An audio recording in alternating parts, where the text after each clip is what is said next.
Muchas gracias, Heidi. Vamos a comenzar entonces hablando de la importancia y el valor del ultrasonido en la obstrucción duodenal congénita. Vamos a ver en qué nos ayuda la ecografía en este tipo de pacientes, tomando en cuenta que la obstrucción duodenal congénita, por lo general, cuando nos envían al paciente a la sala de ecografía, ya previamente trae un diagnóstico in útero, que generalmente es un paciente que cursa con polidrácneos, con trisomía 21 y que en la ecografía prenatal le diagnosticaron generalmente lo que más frecuente se ve, que es la imagen de doble burbuja.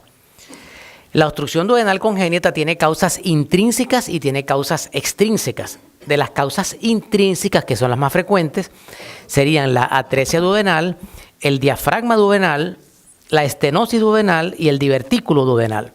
Y de las causas extrínsecas tendríamos la duplicación quística intestinal, la malrotación con bandas de Ladd y el páncreas anular.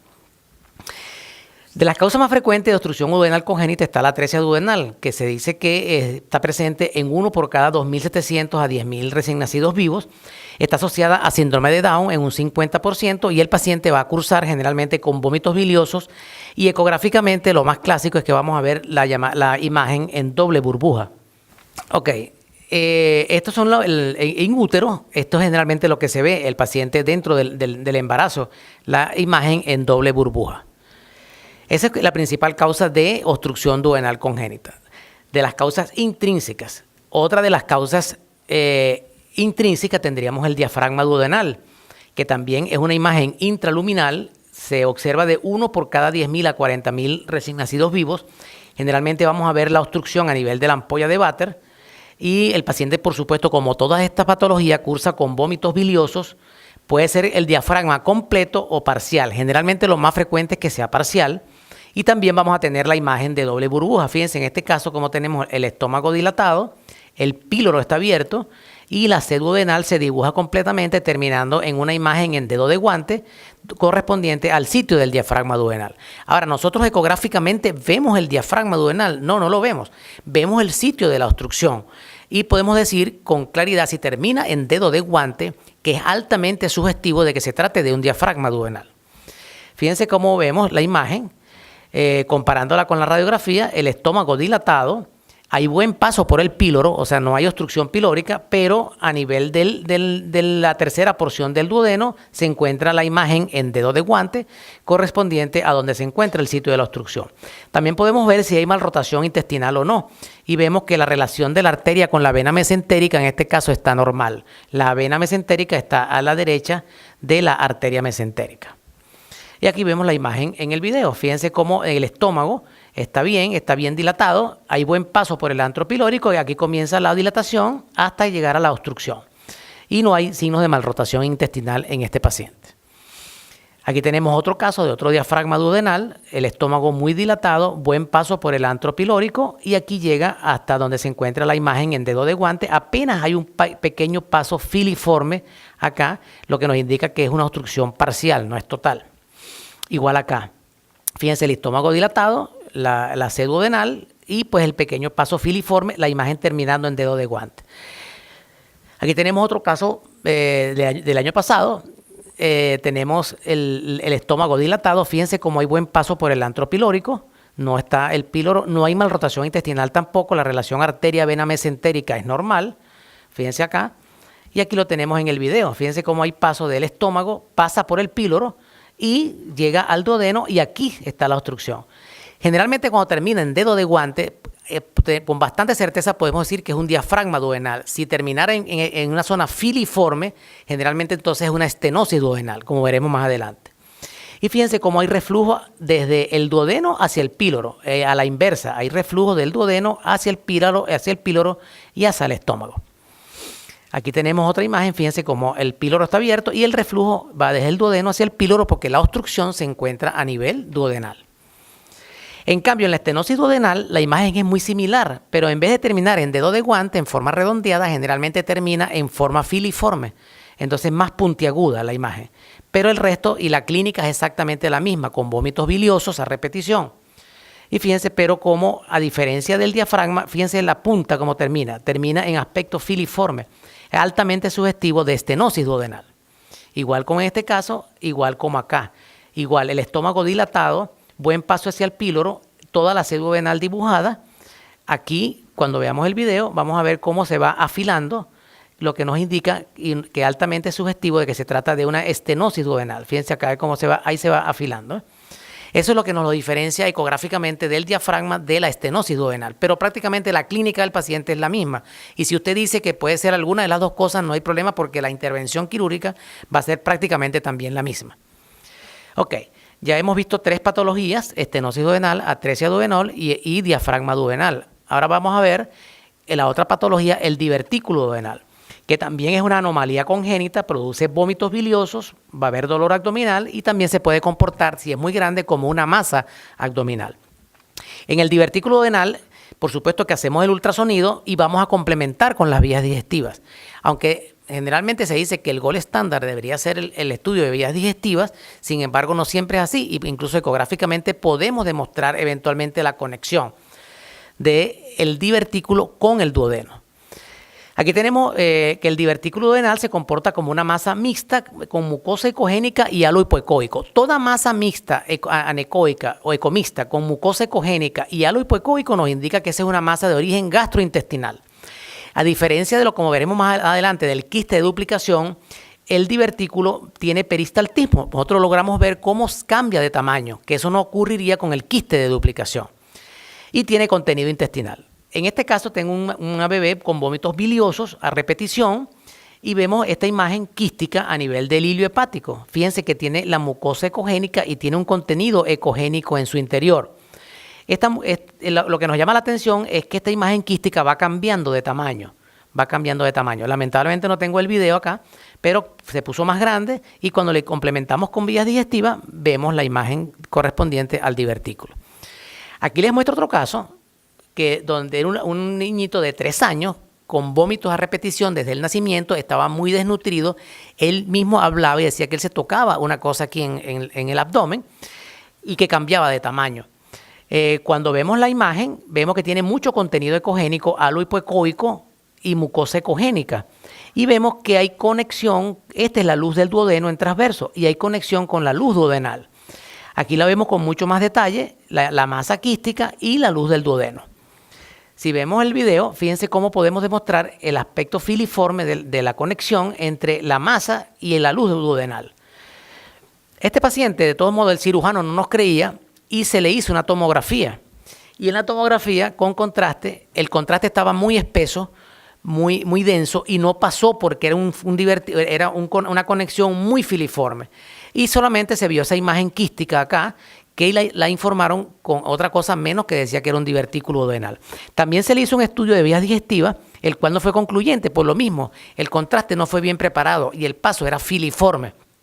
Por lo tanto, en este caso, el ultrasonido fue el único que nos determinó que había una conexión entre el divertículo y la luz duodenal. Al paciente lo operaron y se trató de un divertículo duodenal. Ok, ahora las causas extrínsecas de la obstrucción duodenal congénita tendríamos la duplicación quística intestinal, la malrotación con bandas de LAT, el páncreas anular y la vena porta preduodenal. De las más frecuentes en esta serían la duplicación quística intestinal y la malrotación con bandas de LAT. La duplicación quística es una anomalía congénita, generalmente ocurre en 2 por cada 10.000 nacidos vivos, cursa con vómitos biliosos. Toda esta patología tienen vómitos biliosos. Dolor abdominal, puede haber hemorragia y signos de obstrucción intestinal y se puede comportar como una masa abdominal en un 15%. El aspecto ecográfico, ya les dije, toda masa ecomixta con mucosa ecogénica y halo hipoecoico es una masa de origen gastrointestinal. Entonces, aquí tenemos vamos a encontrar que es una masa con halo hipoecoico, mucosa ecogénica, tiene material proteináceo en su interior, raramente septados, son avasculares y no tienen peristaltismo, a diferencia del divertículo duodenal. Aquí tenemos un ejemplo, este es el corte transversal, la luz del duodeno, y aquí tenemos la masa paraduodenal con mucosa ecogénica y halo hipoecoico y contenido proteináceo en su interior. Cuando colocamos el transductor en sagital, vemos igual el antro pilórico, la primera porción del duodeno, la segunda porción del duodeno, y aquí tenemos la masa quística con mucosa ecogénica y halo hipoecoico. Aquí la tenemos en corte transversal y en corte sagital, la imagen quística de duplicación. Aquí tenemos otro paciente, igual, primera porción del duodeno, segunda porción del duodeno, aquí tenemos la luz duodenal y aquí tenemos la masa ecomixta con mucosa ecogénica y halo hipoecoico correspondiente también a un quiste de duplicación. Ahora, ¿todo el tiempo lo vemos así? No, a veces los vemos más anecoicos y allí se nos pueden confundir eventualmente con un quiste del colédoco porque están a nivel del hilio hepático. Pero ¿qué es lo que pasa? Los quistes de colédoco no tienen mucosa ecogénica ni halo hipoecoico, solamente tienen una imagen redondeada de cápsula, pero sin las características de la masa del quiste de duplicación. Fíjense que en este caso teníamos esta imagen anecoica, parecía un quiste de colédoco, pero cuando buscamos el hilio hepático tenemos la vena porta, la arteria hepática y tenemos el colédoco. Y esta imagen está un poco alejada del colédoco. Pero cuando cambiamos el transductor a un transductor lineal, vemos que esta misma masa tiene mucosa ecogénica y halo hipoecoico y un contenido proteináceo en su interior. Eso no lo tienen los quistes de colédoco. Además, el paciente no tiene ictericia, lo que tiene es vómitos biliosos a repetición, no tiene ictericia. Aquí tenemos el mismo paciente y demostramos que aquí está la vesícula y aquí tenemos que la masa está exactamente dentro de la luz del duodeno. Y fíjense que la vesícula está paralela a la masa. Este paciente, sin embargo, el cirujano le pidió una tomografía y la tomografía informó que era un quiste de colédoco. El paciente dijeron, vamos a quedarnos en stand-by porque la tomografía dice que es un quiste de colédoco, la ecografía dice que es un quiste de duplicación, estamos allí. A los 15 días el niñito reingresa con vómitos biliosos a repetición y volvimos a hacer el ultrasonido y demostramos que la masa estaba dentro de la luz duodenal. Aquí volvimos a decir al cirujano y aquí le corroboramos que la masa estaba dentro de la luz duodenal y al final el paciente se intervino quirúrgicamente y era un quiste de duplicación. Claro, la tomografía no nos va a brindar el detalle de la mucosa ecogénica y el halo hipoecoico. Ahí el ultrasonido tiene mucho más sensibilidad que la tomografía para ver este tipo de imagen. Este fue otro caso que no tengo el video, pero que también era un quiste de duplicación duodenal. Fíjense que está dentro de la luz del duodeno, la mucosa ecogénica y el halo hipoecoico. Y aquí tenemos una burbuja de aire dentro del duodeno, correspondiente pues a este otro quiste de duplicación duodenal. La literatura dice que los quistes de duplicación a nivel del tracto intestinal son más frecuentes a nivel del ilion y no son tan frecuentes a nivel del duodeno, pero sin embargo hemos tenido casuísticas más en el duodeno que en el ilio. Sin embargo, aquí les muestro un quiste de duplicación ilial para que lo vean, que también tiene mucosa ecogénica y halo hipoecoico, pero se los muestro como un caso para que vean que también hay quistes a nivel del resto del tracto digestivo, pero que estos no van a cursar con vómitos biliosos. Incluso este paciente estaba totalmente asintomático. Esto fue un hallazgo completamente incidental de un quiste de duplicación intestinal a nivel del ilion. Ok, la otra causa extrínseca es la malrotación intestinal. Que la malrotación intestinal es la ausencia de fijación del intestino. Como toda esta patología va a tener vómitos biliosos, está asociado a otras anomalías como el onfalocele, la gastrosquisis, la hernia diafragmática y otra vez a la patología que empezamos, al diafragma duodenal. Por supuesto, cursa con obstrucción intestinal, predispone a vólvulos y está asociado a bandas de LAT. Los hallazgos de la malrotación intestinal no son específicos desde el punto de vista ecográfico. Tenemos que ecográficamente vamos a tener la inversión de la relación arteria-vena mesentérica. Puede haber dilatación duodenal y podemos demostrar también que la tercera porción del duodeno no sea retromesentérica cuando hay malrotación. Ya veremos más adelante que siempre se demostró que la tercera porción del duodeno pasa por detrás de los vasos mesentéricos. Y si nosotros logramos demostrar eso, confirmamos de que ese intestino no está mal rotado. Aquí tenemos lo que siempre vemos, la vena mesentérica cursa, siempre está en el corte transversal a nivel del páncreas, a la derecha de la arteria mesentérica. Siempre la aorta y la cava mantienen su estatus porque están a nivel retroperitoneal.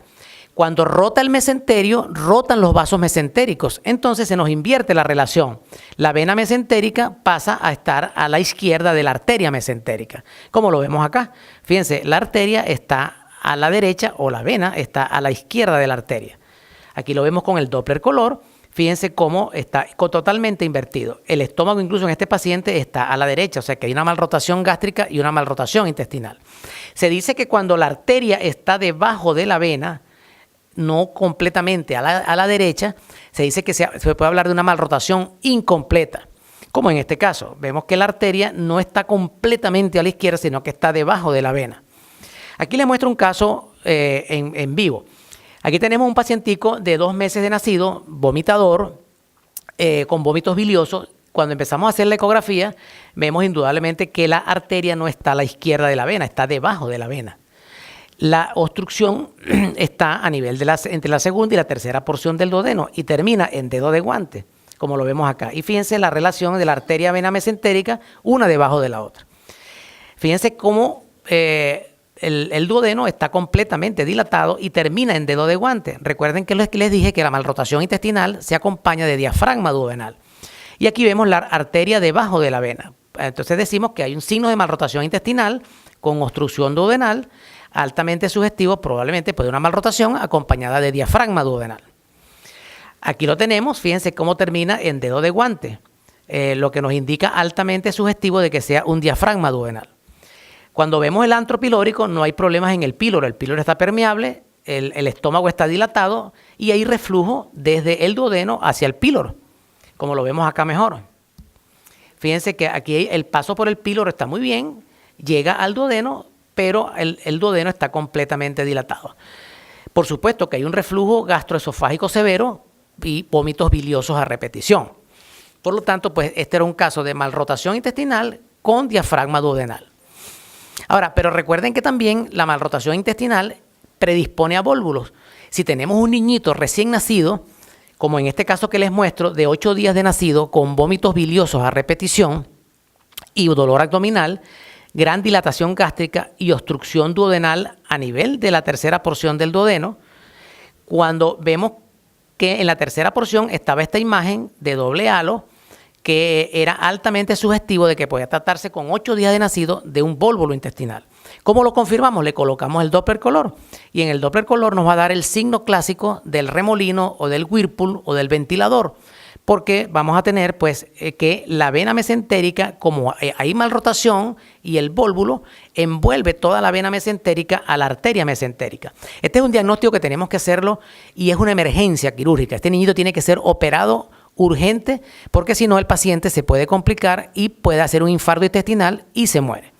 ¿Cómo decimos? Y seguro que es la arteria y la vena mesentérica. Claro, nosotros insonamos la arteria mesentérica y vemos que la tenemos con su análisis espectral y la vena mesentérica dándole la vuelta a la arteria mesentérica. Fíjense que incluso en modo B, sin el Doppler, podemos ver el signo del ventilador o del Whirlpool, como lo vemos acá. Y aquí vemos la vena envolviendo a la arteria mesentérica. Pero indudablemente que la confirmación la hacemos con el Doppler color y el signo clásico del Whirlpool o del ventilador, donde vemos la arteria mesentérica envuelta por la vena mesentérica. Si este paciente no se opera en pocas horas, puede hacer un infarto intestinal y muere. El otro signo más recientemente descrito para el diagnóstico de malrotación intestinal es, primero lo describió el doctor Taylor en este trabajo de Pediatric Radiology, donde él demuestra que la tercera porción del duodeno es retromesentérica, donde nosotros podemos ver que el duodeno pasa por detrás de los vasos mesentéricos. Si nosotros logramos demostrar eso ecográficamente, tal como lo hizo el trabajo de Youssef Assef en el año 2010, donde logra demostrar también lo que ya Taylor había confirmado, de que la tercera porción del duodeno es retromesentérica. Si la tercera porción del duodeno es retromesentérica, significa que el duodeno cumplió su objetivo embriológico e hizo su ángulo de Trace. Si nosotros no logramos demostrar esto en un paciente con sospecha de malrotación, pues confirmamos que el duodeno no está cumpliendo su objetivo embriológico y forma el ángulo de Trace. Y fíjense cómo lo vemos ecográficamente. Nosotros lo podemos demostrar, tenemos el corte a nivel de los vasos mesentéricos y podemos demostrar que la tercera porción del duodeno pasa por detrás de los vasos mesentéricos y forma el ángulo de Trace. Aquí lo vemos, fíjense cómo perfectamente lo podemos ver. Acá vemos la primera porción del duodeno, segunda porción y la tercera porción del duodeno y aquí forma el ángulo de Trace. En este caso, pues decimos que este paciente no está mal rotado. Aquí lo vemos en vivo y fíjense cómo perfectamente lo podemos demostrar, la tercera porción del duodeno pasando por detrás de los vasos mesentéricos. Aquí vemos, por ejemplo, otro paciente. Aquí no hay signo de malrotación. La vena mesentérica está a la derecha de la arteria y fíjense cómo acá las burbujas de la tercera porción del duodeno pasando por detrás de los vasos mesentéricos. E incluso en este paciente que le había mostrado antes, con una obstrucción duodenal congénita, tenía una obstrucción duodenal congénita, pero en este caso sin malrotación intestinal. Fíjense que los vasos mesentéricos están en su sitio y la tercera porción del duodeno pasa por detrás de los vasos mesentéricos. En cambio, en este otro paciente que cursa con diafragma duodenal y malrotación intestinal, fíjense que hay malrotación intestinal, hay inversión de la relación arteria-vena mesentérica y fíjense que la primera porción del duodeno, segunda porción del duodeno y nunca la tercera porción del duodeno va pasando por detrás de los vasos mesentéricos. Aquí lo vemos en vivo. Fíjense que hay signos de malrotación, está una debajo de la otra o casi prácticamente la arteria a la derecha de la vena. Y pues nunca logramos demostrar que la tercera porción del duodeno cursa por detrás de los vasos mesentéricos. Estos pacientes, por supuesto, indudablemente que van a estudios digestivos, se le hace su tránsito intestinal, también se le hace su colon por enema porque hay que ver el estatus del colon. Pero indudablemente pues que es de una valiosa ayuda demostrar esto, de que pues ecográficamente, sin radiación para el paciente, podríamos demostrar que es un signo de que el paciente cursa con una malrotación intestinal como un signo aditivo a la inversión de la relación arteria-vena mesentérica y a la dilatación duodenal. Del páncreas anular tengo muy poco que hablar. De verdad que ecográficamente son muy difíciles e incluso tomográficamente confirmar un páncreas anular. Simplemente decir que son congénitos, que circunda el duodeno, que puede haber obstrucción parcial o total y que va a cursar cuando hay un páncreas anular, cursa con estenosis duodenal. Bueno, con esto hemos hecho un recorrido durante estos 23 minutos, ya me quedan 2 minutos nada más, cumpliendo y ajustándome el tiempo, de toda la patología que cursa la obstrucción duodenal congénita. Y fíjense cómo el valor que aporta el ultrasonido, e incluso a veces como único método de evaluación diagnóstica, sin necesidad de complementar a veces con estudios radiológicos o con algún estudio invasivo o con algún estudio que genere radiación. Bueno, por su atención y disculpen el cambio del orden de la conferencia, pero fue por motivos técnicos y ya de ahora en adelante sí vamos a seguir en el orden normal. Y pues muchas gracias a todo el comité organizador por habernos invitado nuevamente a Brasil. Gracias a Cristina que la acabo de que ingresó. Muchas gracias, Cristina. Siempre me ha gustado venir a Sao Paulo, tanto en conferencias como también hemos venido mucho a ver las carreras de Fórmula 1. Y siempre estamos en el autódromo y a veces damos un pase por la tumba de Ayrton Senna da Silva, que es uno de los más grandes corredores de todos los tiempos. Y también pues vamos a visitarlo allá. Bueno, muchísimas gracias.